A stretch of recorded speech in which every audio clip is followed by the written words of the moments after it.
Muy bien. Hoy tengo un estudio para ustedes. Si ustedes recuerdan, pues, cada domingo cuando empezamos el estudio, pues les doy el título del estudio, ¿cierto? Bueno, hoy no les voy a dar el título del estudio. No es porque no lo haya, sino porque el título del estudio va a ser la última lámina de nuestra plática del día de hoy. ¿Ok? Pero no quiero que empiecen a pensar, esto ya me lo sé, ya lo he oído, ya algo así, ¿verdad? Sino que quiero que se concentren más bien en la enseñanza del día de hoy. Y antes de empezar con esta enseñanza, les quiero contar una historia personal. Hace ¿Alguno de ustedes ha leído algún libro de un autor que se llama Josh McDowell?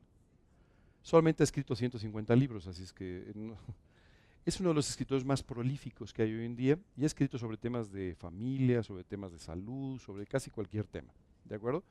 Y es una persona por la que yo tengo mucha admiración. Él ha sido una persona que ha hablado de Cristo prácticamente en todo el continente y ha hecho un trabajo extraordinario, sobre todo en universidades y con jóvenes. Y quiero contarte que hace unos años estaba aquí para dar una conferencia. Y entonces me invitaron a comer con él. Y te puedes imaginar, yo estaba muy contento porque pues, me estaban invitando a comer con él. Entonces recuerdo que llegué a la comida, llegué cuando ya estaban varias personas ahí sentadas, y entonces él me saludó, él me ubicaba, me identificaba, pero me saludó muy amable. Hola, ¿cómo estás? Qué gusto verte, me dijo. Y después me dijo, ¿tú eres cristiano? Y le dije, pues sí, pues ya sabías que sí. ¿Y por qué? Bueno, le dije, porque mira, hace tantos años yo invité a Cristo a mi corazón con mi Señor y Salvador. ¿Y por qué? Entonces, yo veía que me seguía haciendo preguntas, ¿no? Y a un lado de él estaba sentado el pastor de nuestra iglesia, Juan Manuel de León. Y yo veía que Juan Manuel me hacía así señales. Y yo decía, pues, me está diciendo que ya le corte. Pero este señor me seguía haciendo preguntas. Y dije, pues, bueno, pues, para la séptima pregunta, le dije, yo ya no te voy a seguir contestando, porque claramente tú no quieres escuchar mi respuesta, sino que tienes algún propósito en todo lo que me estás preguntando. ¿Por qué no mejor pues, me explicas de qué se trata? Me dijo, bueno, lo que pasa es que estoy escribiendo un libro. Y este libro es sobre la certeza que tienen las personas de su fe. Y entonces, por eso le estoy haciendo a la gente tantas preguntas. Quiero decirte que de las 7 preguntas, hay 5 que me pudo haber contestado cualquiera, incluso un musulmán. La sexta no me la pudo haber contestado un musulmán. Y la séptima, la verdad, me gustó mucho la respuesta, ¿no? Esa sí fue, esa fue la buena. Menos mal que llega a la séptima, ¿no? Entonces Juan Manuel, que estaba atrás y me había hecho así, me dijo, es que yo llegué a la octava también, o sea, me dijo, por eso te dije que ya no siguieras, porque no ibas a llegar a ningún lado, ¿no? Quiero contarte que cuando Josh McDowell publicó el libro, pues yo fui corriendo a comprarlo. Y entonces estaba yo muy contento porque en las dedicatorias, al principio los agradecimientos, decía, agradezco a todos aquellos que participaron. Y yo sentía que había participado de alguna manera, ¿no? Dando 7 respuestas que seguro habían dado otras 300 personas, pero bueno, no importa, ¿no? Quiero contarte que muchas veces tú y yo empezamos a dar respuestas que son auténticamente clichés a muchas preguntas. Esa es la realidad. Hay muchas frases hechas y muchos clichés en la vida. Para que tú me entiendas claramente, ¿alguno de ustedes ha ido a un velorio alguna vez? ¿Sí? Ok. ¿Sabes qué es increíble? Todo el tiempo escuchas, cada vez que llega la gente, todo el tiempo escuchas las mismas frases, ¿no? Abrazan a alguien y lo siento mucho. Y claro, la otra persona dice, pues yo lo siento más. Pues yo soy el de la pérdida, ¿verdad? Otros llegan y dicen, te acompaño en el sentimiento. Y tú y yo sabemos que no podemos acompañar a nadie en el sentimiento, eso no es cierto. El problema básicamente es que no sabemos qué decir. Y como no sabemos qué decir, pues entonces utilizamos todas esas frases que hemos oído alguna vez y que nos sirven para de alguna manera tapar el problema. Son como clichés, ¿de acuerdo? A eso se refiere esta palabra. Frases que en el fondo ni siquiera tenemos que pensar, ni siquiera son parte de nuestra vida. Y la realidad es que muchas veces construimos una vida basada en las frases hechas y en los clichés. Muchas veces yo le preguntaba a una persona, oye, ¿tú crees en Cristo? Entonces te contesta no con lo que cree, te contesta con lo que cree que quieres escuchar. Y entonces tiene una frase con la cual asume que ya respondió y ya la conversación se termina. De la misma forma, nosotros muchas veces cuando queremos alentar a una persona, queremos ayudar a alguien o queremos hacer algo por alguna otra persona y no sabemos qué hacer o qué decir, lo que hacemos es que recurrimos a estas frases hechas y a estos clichés. Oye, es que estoy pasando por un problema, Dios te va a sanar. ¿O no? Eso no lo sabemos. Oye, estoy pasando por una prueba muy fuerte, Dios te va a sacar de la prueba. ¿Ah, sí? ¿Por qué? Bueno, pues no sé, pero seguramente, ¿no? La realidad es que no tenemos ni idea de lo que estamos contestando. Esa es la realidad. Y muchas veces por contestar de esta manera tenemos una falta importante de impacto. O sea, nuestras palabras no dicen nada, no significan nada, no tienen ningún impacto para las personas. No traemos ningún consuelo a la gente. ¿Sabes qué me llama la atención? Yo he tenido que ir también y tengo que ir con frecuencia a eventos así como un velorio. Y realmente ahora oro cada vez que voy diciendo, Dios, que mi vida pueda servir para traer consuelo a las personas que no pueden ser consoladas de otra manera. Cuando tú le dices a alguien te acompaño en el sentimiento, no lo estás consolando. Cuando tú le dices lo siento mucho, no lo estás consolando. Necesitas de una frase que provenga de la palabra de Dios y con el impacto que solamente Dios le puede dar para que tenga el consuelo que necesita. De la misma forma, muchas veces tú y yo le damos a la gente falsas esperanzas. No te preocupes, esto va a ser así, ¿no? Tú no sabes cuántas veces yo he escuchado, de repente dices, ¿cómo estás? Bueno, pues bien, ahí pasando por algunos problemas. Se van a resolver de inmediato. ¿Y a ti quién te dijo que iba a ser así? Solamente son falsas esperanzas. Tenemos que aprender a no actuar de esta manera y a no hablar de esta forma que en el fondo solamente es un engaño.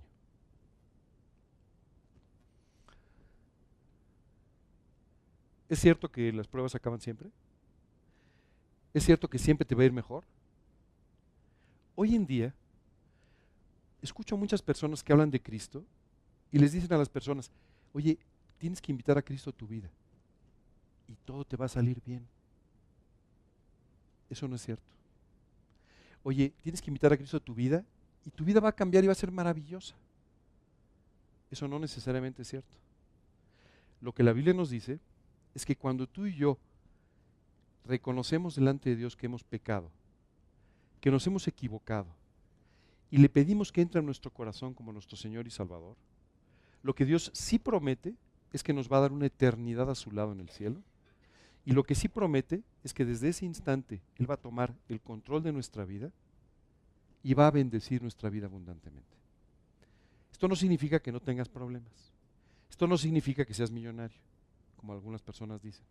Esto no significa que todas las cosas vayan a salir bien. No todas van a salir bien. Porque si estas frases hechas que a veces usas fueran reales, estos 4 personajes pues estarían equivocados. Déjame contarte algo. Cuando tú y yo invitamos a Cristo a nuestro corazón, lo hacemos por fe. La fe no es un atributo como ser rubio o ser moreno o ser alto o ser bajo. La fe es una decisión de creerle a Dios. Tú tomas la decisión de creerle a Dios en lo que te está diciendo. Y cuando Él te dice, Jesucristo murió en la cruz por ti, tú tomas en un momento dado de tu vida la decisión de creerle. Eso es actuar por fe. ¿Cuál es la definición que Dios nos da de fe en la Biblia? Dice, es pues la fe, la certeza de lo que se espera, la convicción de lo que no se ve. Esto quiere decir que muchas veces tú y yo vamos a creer en cosas que no se ven. Tú y yo vamos a tener la certeza de cosas que esperamos, aunque no sucedan inmediatamente o ni siquiera sucedan durante nuestra vida. Yo pensaba cuántas veces tú y yo oramos por ciertas cosas y no vemos que se cumplan de inmediato. Pero la fe nos hace estar seguros de que Dios va a cumplir aquello que nos ha dicho. Dice la Escritura, Dios no es hombre para que mienta, ni hijo de hombre para que se arrepienta. Si Él lo ha dicho, lo hará. Y Dios va a hacer aquellas cosas que nos ha prometido, las veamos o no las veamos. Déjame hablarte del primer personaje, Abraham. Dios le dijo a Abraham, sal de tu casa, sal del hogar de tu familia, lleva contigo a los tuyos y vas a ir a un lugar que yo te prometo que va a ser para tu descendencia. Y Abraham vivió toda su vida en tiendas de campaña, en medio de un campo, en un lugar donde Dios le dijo, esta es la tierra prometida. Aquí va a vivir una nación que ni siquiera existe, pero que va a venir de tu descendencia. Y Abraham, dice la Escritura, murió sin haber recibido lo prometido. Así dice el libro de Hebreos, sino creyéndolo, saludándolo, confiando en que Dios lo haría una realidad. pero vivió en tiendas. Nuestro segundo personaje es Moisés. Quiero decirte que Moisés a los 40 años, ¿no?, sale del lugar donde había vivido, la casa de Faraón en Egipto, para vivir literalmente en el desierto. 40 años después, cuando cumplió 80, cuando pareciera que ya estaba en la época de casi jubilarse, ¿verdad? Dios lo llama y le dice, ahora te voy a convertir en el líder de Israel y tú vas a salir guiando a Israel para llevarlo de Egipto a la tierra prometida. ¿Sabes qué es extraordinario? Durante 40 años en el desierto, Moisés fue el líder de esta nación. No era una nación fácil. Moisés enfrentó muchos problemas. Quiero decirte, cada vez que faltaba el agua, es increíble, 2 veces les faltó agua. ¿Y sabes cuál fue la conclusión de Israel? Matemos a Moisés. Como si matara a Moisés te diera agua, ¿verdad? O sea, pero esto era. Todo el tiempo él lidiaba con esta nación. En varias ocasiones Dios le dijo, Moisés, esta nación es muy difícil. Y Moisés clamaba y suplicaba y decía, Señor, por favor, tú bendice a esta nación para que las naciones que están a tu alrededor puedan decir, ¿qué Dios como el Dios de Israel? Señor, tú bendice a los de dura cerviz. En pocas palabras, bendice a estos necios, Señor, porque son súper necios, son muy difíciles, pero la verdad es que tú los amas y además los quieres bendecir. ¿Sabes qué es extraordinario? 40 años después llegaron a los linderos de la tierra prometida. Y Dios le dijo a Moisés, no vas a entrar, pero te voy a permitir ver aquello por lo que viviste. Sube al monte y desde ahí él pudo mirar de lejos, saludar y recibir la bendición de poder ver el cumplimiento de lo que había sido el objetivo de su vida. Pero nunca vivió en la tierra prometida. Seguramente si tú y yo hubiéramos conocido a Moisés, le hubiéramos dicho, no te preocupes, todo va a salir bien el año que viene. Y no es cierto, no es cierto. Y hubiéramos acabado con una extraordinaria historia de fe. Deja de presentarte al tercero de nuestros invitados de hoy, Juan el Bautista. Juan el Bautista fue llamado a un ministerio muy especial. Él empezó a predicar el evangelio justo antes de la venida de Jesucristo. Y salió al desierto y desde ahí empezó a decirles, viene después de mí uno del cual no soy digno ni siquiera de desatar el calzado. Él es el Mesías, él es al que estaban esperando. Juan el Bautista empezó a predicar en todo Israel. Quiero decirte que el momento en el que Jesús vino al mundo fue el peor periodo moral y social de la vida de Israel. Es por eso que tú te encuentras en el Evangelio que había enfermos por todos lados, endemoniados por todos lados, problemas por todos lados, conquistados por el Imperio Romano, subyugados por esta nación. En realidad, estaban pasando una crisis espantosa. Y en medio de esa crisis se levanta este hombre y empieza a decir, viene después de mí alguien que es mucho más importante, mucho más poderoso al que estaban esperando. Dice la Escritura que como él empezó a clamar diciendo, preparen sus caminos, preparen sus vidas porque viene Jesucristo. ¿Sabes qué sucedió? Esto no gustó a los gobernantes. Y entonces encarcelaron a Juan, porque Juan, por su predicación, estaba llamando la atención sobre un problema moral que tenía el gobernante de turno, que andaba con la esposa del hermano, ya sabes, cosas así que hoy en día están de moda, ¿no? Bueno, y entonces Juan en aquella cárcel empieza a preocuparse, empieza a sentirse como el amigo cuando a veces estamos en una prueba, empieza a decir, Señor, ¿habré creído en ti correctamente? ¿Qué estaré haciendo? Y manda a algunas personas, a algunos amigos, unos discípulos suyos, les manda a preguntar a Jesús, Jesús, ¿eres tú por quien esperábamos? ¿O tenemos que esperar a alguien más? ¿Sabes qué es increíble? Con nuestra óptica del día de hoy, tú y yo diríamos, entonces Jesús, porque así esperamos que hagan los pastores y todo, debió correr a la cárcel y llevarle chocolates y decirle que lo quería mucho y que era entrañable. Eso es lo que esperaríamos, ¿cierto? Más si yo no lo hago seguramente me van a criticar, pero bueno, lo que te quiero decir es que Jesús hizo una cosa distinta. Jesús dijo, eso no es lo que va a alentar a Juan. Eso no es lo que Juan necesita. Lo que Juan necesita es la confirmación de su fe. Y le manda un recado de regreso. Díganle a Juan que los ciegos ven, los sordos oyen, los cojos caminan y es predicado el Evangelio. Qué mensaje, ¿verdad? Pero cuando Juan escuchó eso dijo, Dios, valió la pena. Confía en quien debía. Y si tengo que partir ya da igual. Confía en quien debía. Wow. Qué diferente de cómo hoy actuamos muchas veces, ¿verdad? Efectivamente, tan solo unos días después a Juan lo decapitaron. ¿Ok? Pero él murió tranquilo confiando en aquel en quien había creído. Y el cuarto personaje se llama Esteban. Esteban fue un tremendo predicador del inicio de la iglesia. En el primer siglo Esteban se levantó y empezó a predicar en Israel. Jesucristo es el Mesías a quien ustedes mataron. ¿Y sabes qué sucedió? Lo tomaron los líderes religiosos de Israel y lo mataron apedreado. ¿Qué le hubiéramos dicho tú y yo a Esteban? No te preocupes, te arrestaron, pero seguramente se caen las llaves del carcelero. No pasa nada. No fue así. Dios tenía otros planes y Esteban murió apedreado. Oye, qué terrible muerte. No. ¿Sabes qué nos dice la Biblia? La Biblia nos habla un poco de la muerte de Esteban y dice que cuando iban a comenzar a apedrearlo, Dios permitió que el cielo se abriera y que Esteban viera el trono de Dios. Si a mí me permites elegir mi muerte, la de Esteban. Poder morir viendo esto. Le permitió ver su gloria. Le permitió ver en quien había confiado y de quien predicaba. Qué extraordinaria forma de partir, ¿cierto? Ya no importaban las piedras, ya solo importaba lo que él estaba viviendo con su Señor. Seguramente tú y yo hubiéramos cuestionado a estos cuatro y le hubiéramos dado un consejo equivocado con alguna de nuestras frases hechas. No te preocupes, ¿no?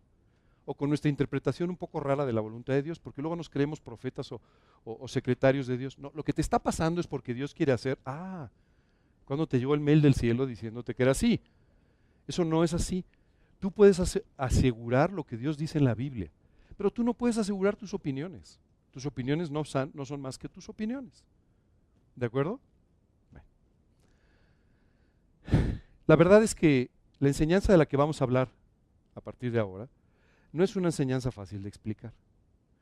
Y es por eso que me tomé la libertad de invitar a un auténtico maestro de la Biblia para que les enseñe esto. Antes de cederle el micrófono a este maestro de la Biblia, permítame hablarles un poco de él.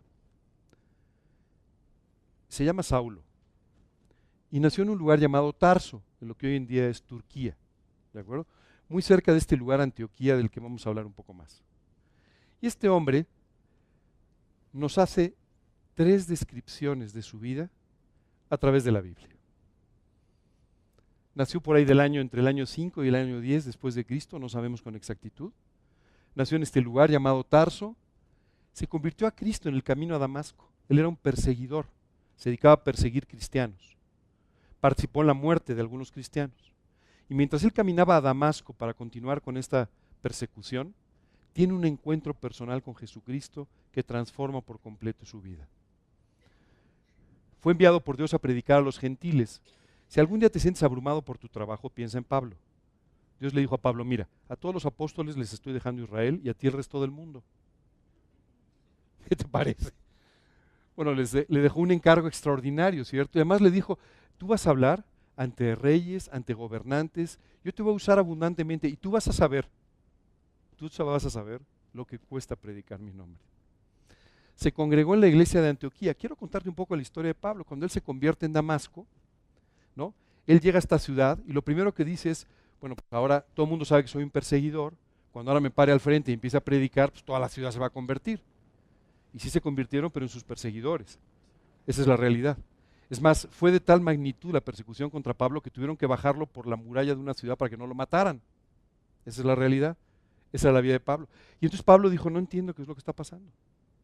Se regresó a Tarso, a su casa, y empezó a buscar en la Escritura para conocer mucho más del Señor Jesucristo. Y ahí recibía comúnmente la visita de un hombre llamado Bernabé. Bernabé era de esa iglesia de Antioquía, de ese grupo en Antioquía. Y Bernabé comenzó a visitarlo regularmente, hasta que finalmente un día lo invitó a que subiera a Antioquía con él, dejando Tarso. Quiero decirte que tan solo un tiempo después, dice la Escritura que Bernabé y Pablo fueron separados para un ministerio muy especial, para ser los primeros 2 misioneros de la historia.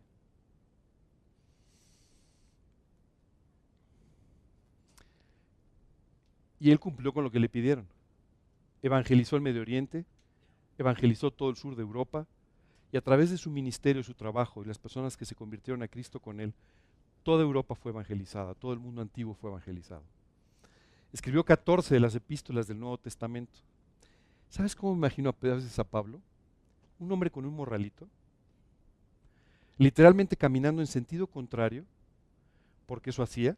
O sea, él, después de pasar por varias experiencias en el mar, entendió que para poder ganar el Imperio Romano tenía que caminar por las carreteras que el Imperio Romano había construido, las vías que se llamaban, que se habían usado para que los soldados, el ejército, fuera conquistando todas esas zonas. Entonces él, en sentido contrario, literalmente, con su morralito, simplemente fue a ganar ciudad por ciudad para Cristo.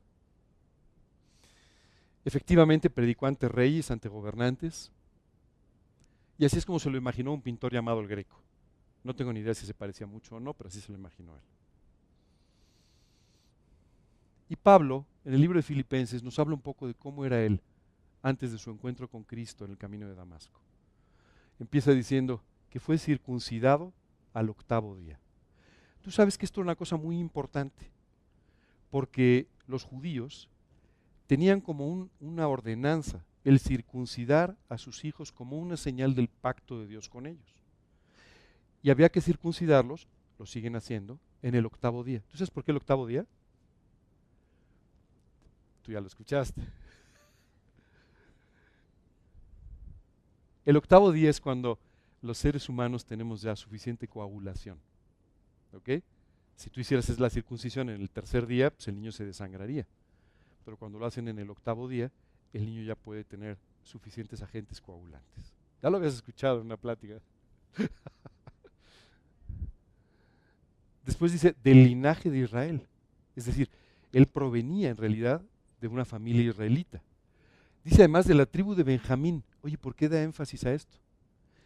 Si ustedes recuerdan, hay un momento en el que todo Israel es deportado. Bueno, las únicas 2 tribus de Israel que pudieron demostrar completamente su linaje cuando regresaron fueron Judá y Benjamín. Es que Pablo, explicándoles de él mismo, dijo, yo sí soy de veras, ¿no? A mí nadie me puede decir que no soy lo que soy. Y continúa diciendo, hebreo de hebreos, porque sus 2 papás eran hebreos. En cuanto a la ley, fariseo. ¿Por qué dice esto? Porque el judaísmo, la religión en la que Pablo nació, en la que vivía, tenía varias sectas.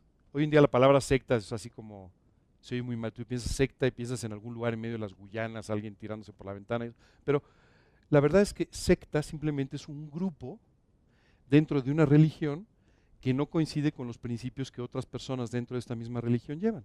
Eso es una secta, ¿de acuerdo? Bueno, pues había varias sectas dentro del judaísmo, los saduceos, y estaban ahí los fariseos. Y los fariseos eran impecables, cuidaban todos los aspectos de la ley. Hacían todo lo que la ley decía. ¿Te acuerdas que una vez Jesús les dijo que eran como sepulcros blanqueados? ¿Sabes por qué era esto? Porque por fuera se veían muy bien, cumplían con todo, pero por dentro en su corazón vivían de otra manera. Bueno, Pablo dice, yo era fariseo. O sea, a mí que no me digan, yo sí cumplía con toda la religión. Hoy en día no hay religiosos como los fariseos, esa es la realidad de ninguna religión, pero los fariseos eran una secta muy estricta dentro del judaísmo. Perseguidor de la iglesia, se dedicó a perseguir a la iglesia y él pensaba que servía a Dios haciendo esto. Y dice, en cuanto a la justicia que es en la ley, irreprensible. ¿Sabes qué me llama la atención? Cuando yo leía esto el otro día yo decía, ¿y será que yo soy irreprensible? No, yo creo que no. Pablo decía, no había nadie que me pudiera reprender en cuanto a mi manera de vivir.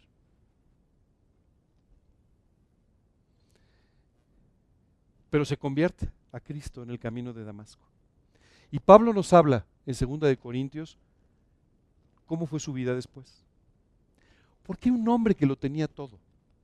¿Por qué un hombre que tenía básicamente una trayectoria que le hubiera permitido, siendo incluso muy joven, ser parte del concilio en Israel y ser de esta manera una de las personas más importantes de su nación? ¿Por qué lo dejó todo para vivir de esta manera? De los judíos dice, 5 veces he recibido 40 azotes menos 1.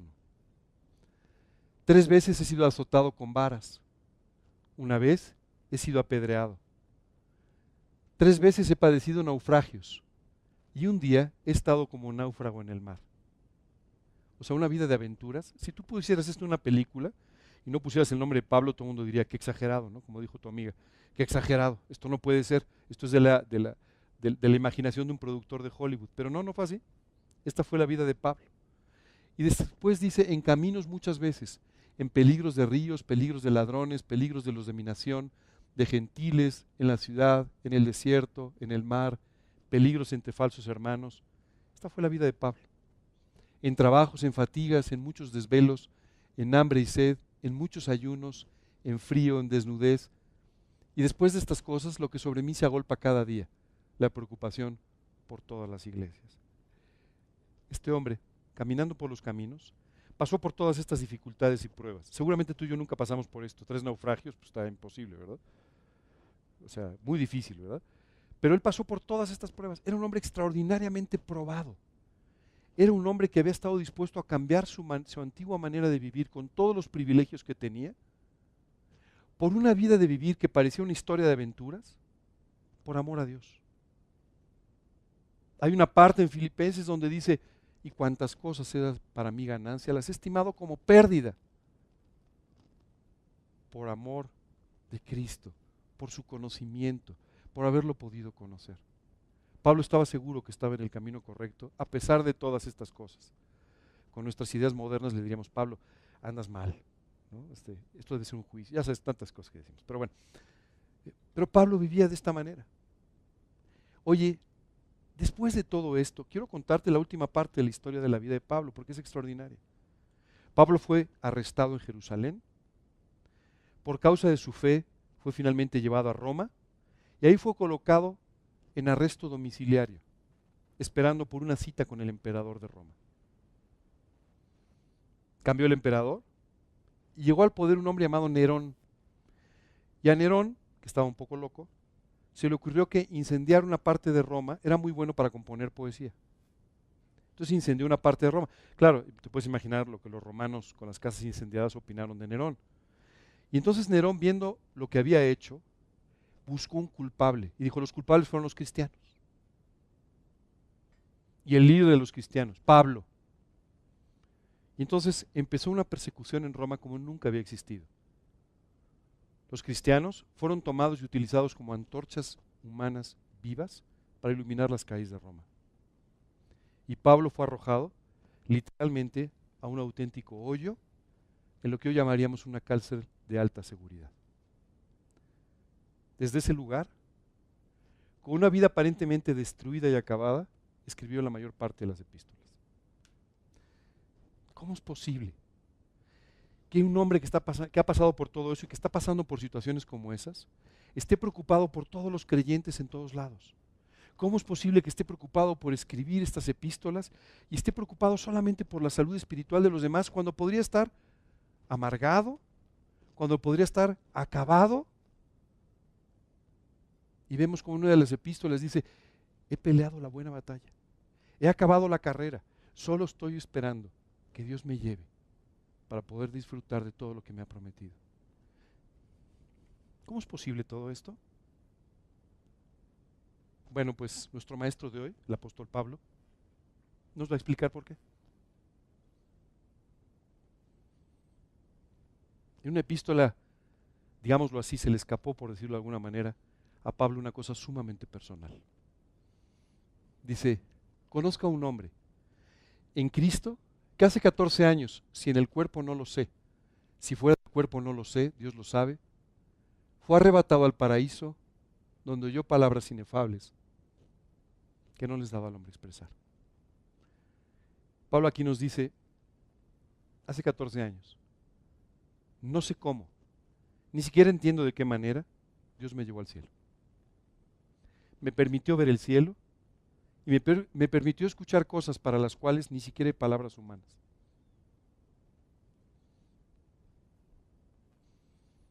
Y entonces nos dice, y para que la grandeza de las revelaciones no me exaltase desmedidamente, me fue dado un aguijón en mi carne. Un mensajero de Satanás que me abofetee para que no me enaltezca sobremanera. ¿De qué habla Pablo? Pablo habla de un problema de salud que él tenía, con el que tuvo que vivir toda su vida. Por supuesto que hay muchas ideas sobre este problema de salud, pero él mismo nos explica de qué se trató. Pero le molestaba de tal manera que dice, respecto a lo cual 3 veces he rogado al Señor que lo quite de mí. ¿Quieren saber qué era el aguijón en la carne? Pues vosotros sabéis que a causa de una enfermedad del cuerpo os anuncié el Evangelio al principio. Y no me despreciasteis ni me desechasteis por la prueba que tenía en mi cuerpo. Antes bien, me recibisteis como un ángel de Dios, como a Cristo Jesús. Porque doy testimonio de que si hubieseis podido, os hubierais sacado vuestros propios ojos para dármelos. Efectivamente, Pablo tenía un problema en los ojos. Pablo tenía una enfermedad en los ojos que afeaba su aspecto, lo hacía ver un poco desagradable y que además le molestaba permanentemente. Y nos dice Pablo, para que la grandeza de las revelaciones, para que esto que Dios me ha dado en forma tan extraordinaria, no haga que pierda la cabeza, no haga que me exalte desmedidamente, me ha sido dado este aguijón en la carne.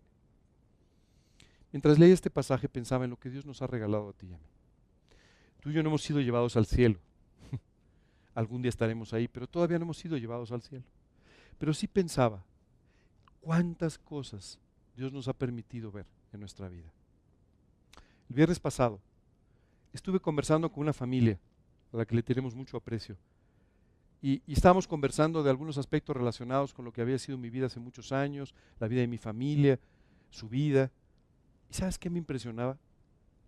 En tan solo una hora o una cosa así, cruzamos tantas cosas como para ni siquiera pasar al menos un día dándole gracias a Dios por todo lo que había hecho en estos momentos. Y decía Dios, ¿cuántas cosas nos has enseñado? ¿Cuántas cosas nos has permitido vivir? ¿Cuántas cosas nos estás permitiendo disfrutar? ¿Y con cuántas cosas nos has bendecido el día de hoy? Y tú y yo podríamos perder la cabeza. Soy superior a los demás. Soy mejor que alguien más. Y eso no es cierto. Y de la misma forma que Pablo, a veces Dios tiene que permitir un aguijón en nuestra carne. Alguien que nos recuerde quiénes somos. Alguien que nos recuerde de nuestra necesidad de vivir siempre dependiendo de nuestro Dios. Déjame hacerte una pregunta. ¿Cuál es tu aguijón en la carne? ¿Qué es esa cosa que tú quisieras que ya no estuviera en tu vida? ¿Qué es esa cosa por la que le has pedido a Dios, pero sigue ahí? ¿Qué es esa cosa que todos los días te recuerda que eres muy humano y que necesitas mucho de Dios? Tal vez esa persona que te trata mal, has orado por esa persona, pero pues no cambia su actitud, tal vez hasta empeora. Ese familiar del que siempre estás esperando una buena reacción que no llega nunca y que siempre te menosprecia, tal vez es eso. Tal vez es un problema de tu salud. Hay problemas de salud que siguen toda la vida. Ya sabes, con nuestras frases hechas diremos, no te preocupes, esto va a pasar rápido. Pues no necesariamente. Hay veces que hay cosas que se quedan toda la vida. O tal vez es un problema de tu edad. No vas a rejuvenecer. Tal vez es un problema de tu condición económica. Tal vez es un problema de algo por lo cual tú has clamado a Dios y simplemente no cambia. ¿Qué actitud debemos tener ante nuestro aguijón en la carne? Cuando Pablo pidió y pidió y pidió por una tercera vez, Dios le respondió y le dijo, bástate de mi gracia, porque mi poder se perfecciona en la debilidad. Dijo Pablo, no te lo voy a quitar. Para que yo pueda hacerte el apóstol de los gentiles, para que tú puedas escribir 14 epístolas, para que tú puedas evangelizar el mundo entero, para que tú puedas tener el impacto extraordinario que tu vida va a tener, necesitas de ese aguijón en la carne. Si tú no tienes ese aguijón en la carne, tú no vas a poder vivir de esta manera. Pensaba en mi propia vida, cuántas veces Dios ha permitido algunas cosas que simplemente me recuerdan una y otra vez que necesito vivir muy cerca de Él. Que sin Él no puedo tener victoria en mi vida. Jesús un día se volteó con sus discípulos y les dijo, recuerden esto, yo soy la vid y ustedes son las ramas, los pámpanos. Separados de mí, les dijo, nada podéis hacer. No se engañen, nada se puede hacer separado de Dios.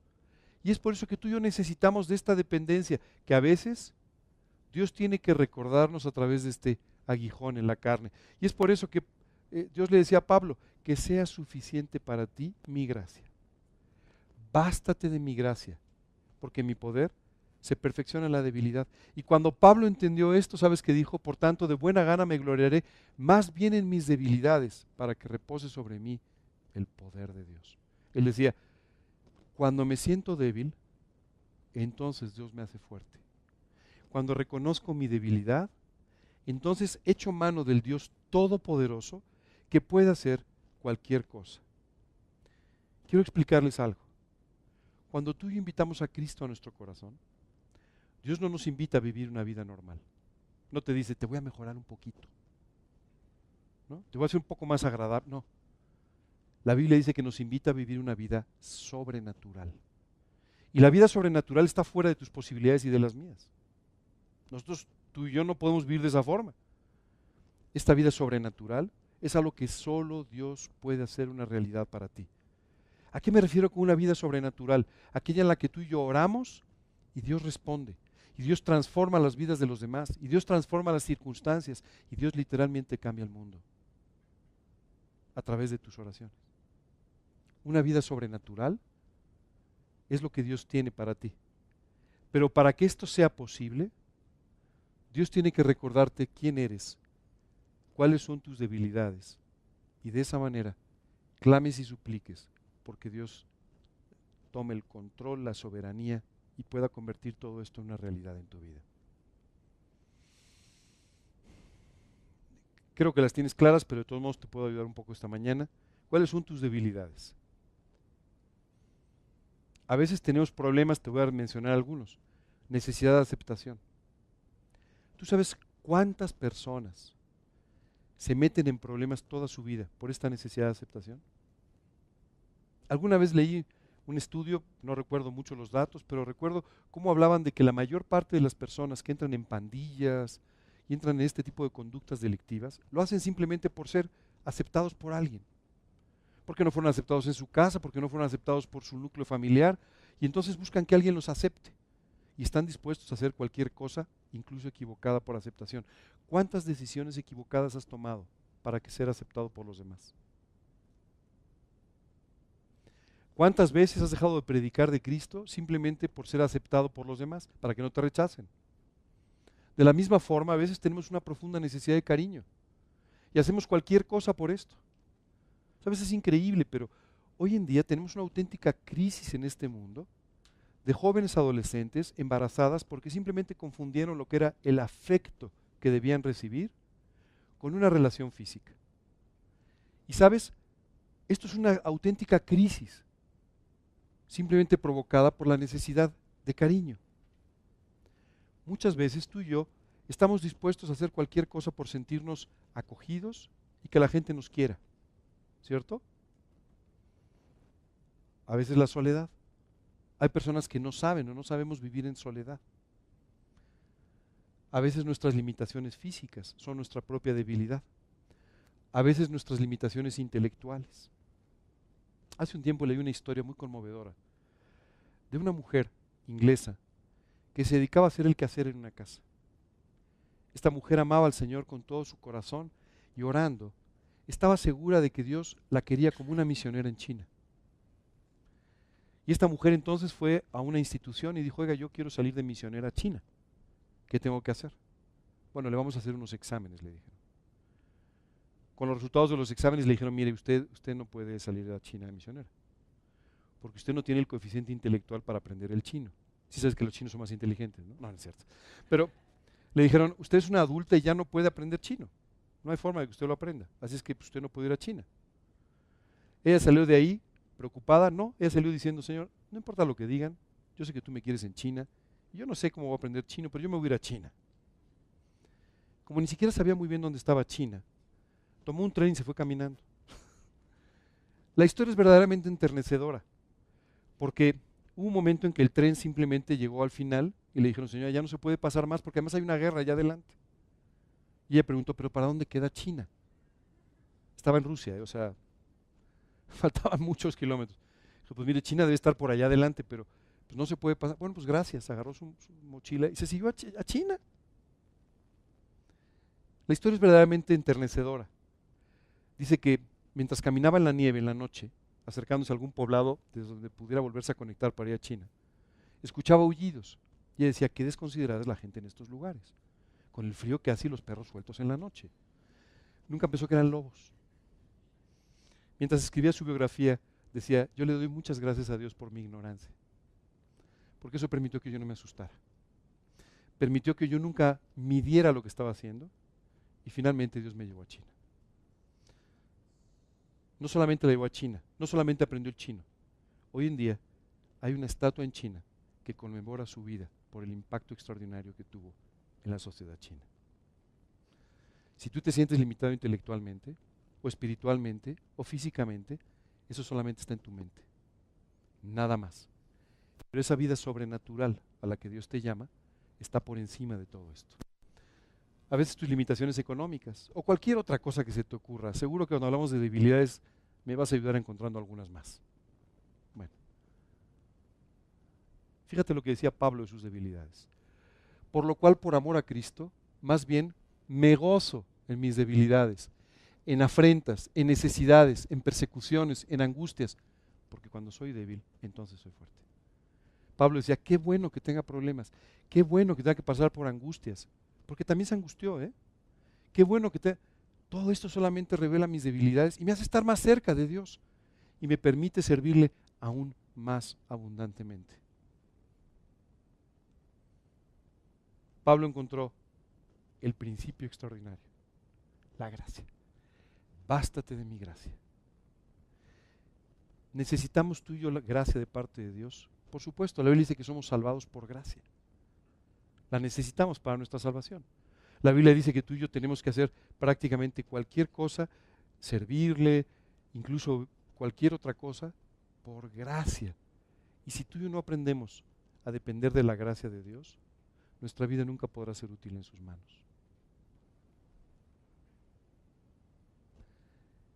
Es increíble, pero mientras Pablo hablaba a los corintios, les decía, por lo cual nos gozamos en que nosotros somos débiles, para que así ustedes sean fuertes, les decía. Y aún oramos por vuestra perfección. ¿Sabes qué decía Pablo? Gracias a Dios por nuestras debilidades, porque no solo nos fortalecen a nosotros, sino también a ustedes. Espero que durante esta mañana hayas identificado ese aguijón en la carne, o esos aguijones en la carne. Hayas identificado algunas de estas debilidades que a veces te están llevando a tomar malas decisiones, o te están llevando a hacer cosas que no deberías en la vida. Y espero con todo corazón que hayas entendido de la misma manera que Pablo entendió, que este aguijón en la carne solamente es una manifestación del amor de Dios y de su cuidado para hacerte vivir el plan maravilloso que tiene para tu vida. Lo que Dios está buscando es que vivas en tal dependencia de Dios que Dios te pueda usar. Aún en un agujero, aún en un pozo, en una cárcel de alta seguridad, Dios te pueda usar para bendecir al mundo entero, por generaciones y generaciones. Si aprendes esto, has aprendido seguramente cómo vivir feliz en la vida. Y así es como se llama la charla de hoy. No quería que simplemente al escuchar el título empezaras rápidamente a racionalizar, sino quería que poco a poco fueras escuchando esta enseñanza, y además no de parte mía, sino de parte de alguien que la aprendió en su propia vida en una forma realmente extraordinaria. Es muy importante, antes que todo esto, que tú estés seguro de conocer a Cristo como tu Señor y Salvador, porque de ahí es de donde parte todo lo demás. La vida de Pablo comenzó espiritualmente hablando el día que él se encontró con Cristo en el camino de Damasco. Antes de eso lo tenía todo y no tenía nada. A partir de ese momento, Dios le dio una nueva vida. Si aún tú no tienes esta nueva vida, hoy es el momento de que tomes una decisión por Cristo. Si tú ya tomaste esta decisión por Cristo, hoy es tiempo de que aprendas esta extraordinaria enseñanza de parte de Pablo, y si la aprendes, no te sorprendas de toda la grandeza de las revelaciones que Dios podrá traer a tu vida, manteniéndote en sujeción a Él. ¿Alguna pregunta, alguna duda? Qué bueno que invitamos a otro maestro, ¿verdad? ¿Todo clarísimo? Pues entonces hay que vivirlo.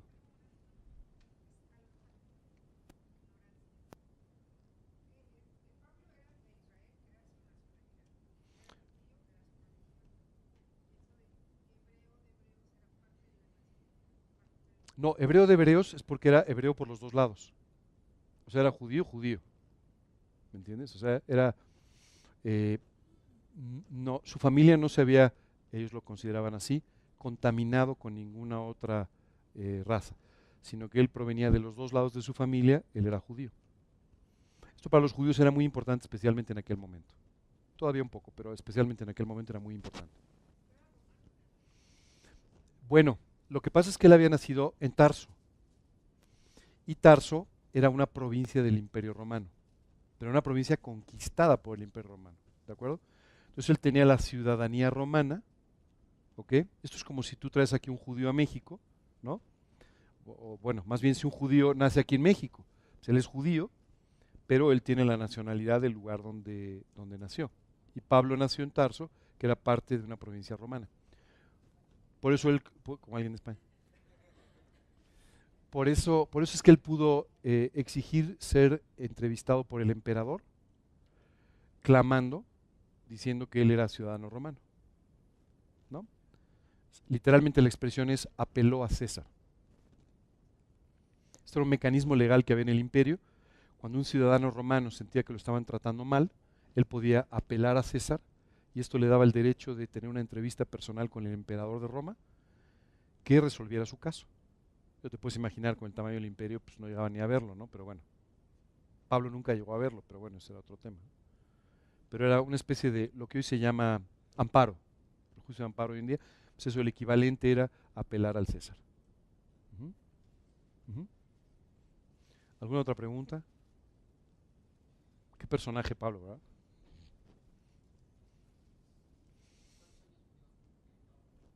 No sabemos con exactitud, pero debe haber muerto, él nació entre el 5 y el 10, y él debe haber muerto más o menos en el año 75. Sí, después de Cristo. O sea, ya cuando ya ni siquiera Nerón era emperador, sino que ya había un nuevo emperador llamado Constantino. Pero no sabemos con exactitud el momento de la muerte, porque literalmente lo echaron a un pozo. Y en la primera etapa le permitieron recibir visitas. Sabemos históricamente, sabemos que él recibió la visita de Lucas, ¿no?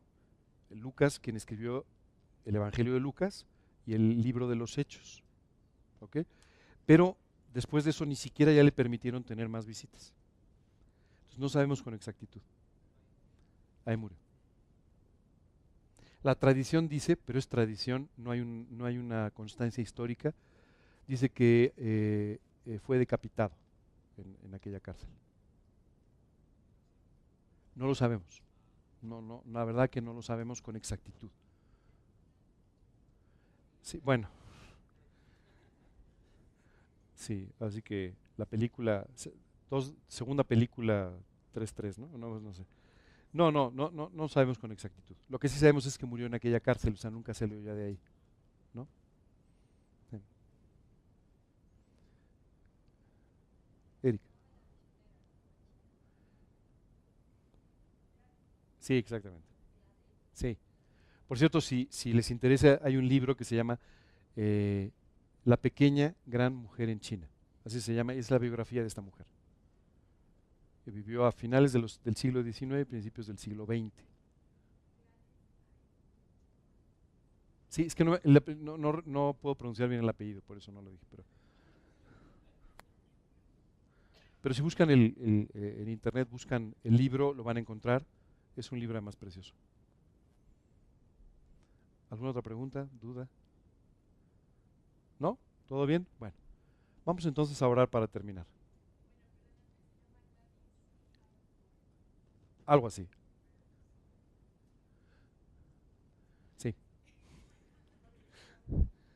Y el libro se llama así, La pequeña gran mujer en China.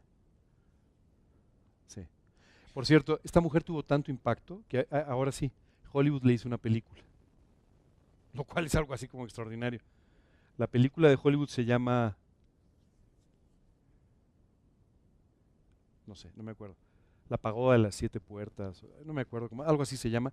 La verdad no la he visto además, pero es una película que Hollywood le hizo básicamente porque la vida de esta mujer tuvo un impacto brutal. No solamente desde el punto de vista espiritual, que tuvo un impacto tremendo. Es que no les quiero contar todo esto. Esta mujer la invita, había una inglesa que tenía una posada, la posada de las siete puertas a veces se llama.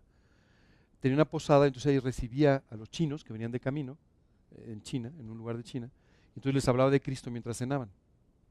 Entonces esta señora la invita a que se vaya a China, sin pensar siquiera que iba a llegar, ¿no? Y cuando Gladys llega a China, y wow, al final estoy con mi amiga, ahora voy a poder aprender chino, y se muere la señora, y se queda sola. Entonces, o sea, es una historia de esas de increíbles, ¿no? Pero bueno, no solo aprendió chino, ¿no? Sino al final, pero bueno. Ese. Ella sí sabe. Google sí sabe. Sí. Muy bien. Vamos a terminar con una oración. ¿Les parece bien? Y ahorita hablamos de lo demás. Señor, queremos darte muchas gracias por este tiempo. Gracias, Señor, por la oportunidad de aprender de ti y especialmente gracias, Señor, por este testimonio increíble de Pablo, a través del cual, Señor, aprendemos a vivir aún con este aguijón en la carne, Señor, pero sobre todo de una forma sobrenatural y extraordinaria, sirviéndote y pudiendo recibir todas tus bendiciones. Gracias, Padre, te pedimos que tú nos guíes durante el día de hoy, esta semana, a analizar nuestra vida, encontrando estas debilidades, encontrando, Señor, este o estos aguijones, y Padre, dándote gracias por ellos y aprendiendo a vivir solamente colgados de tu gracia. Gracias, Dios, por todo esto en el nombre de Cristo Jesús. Amén.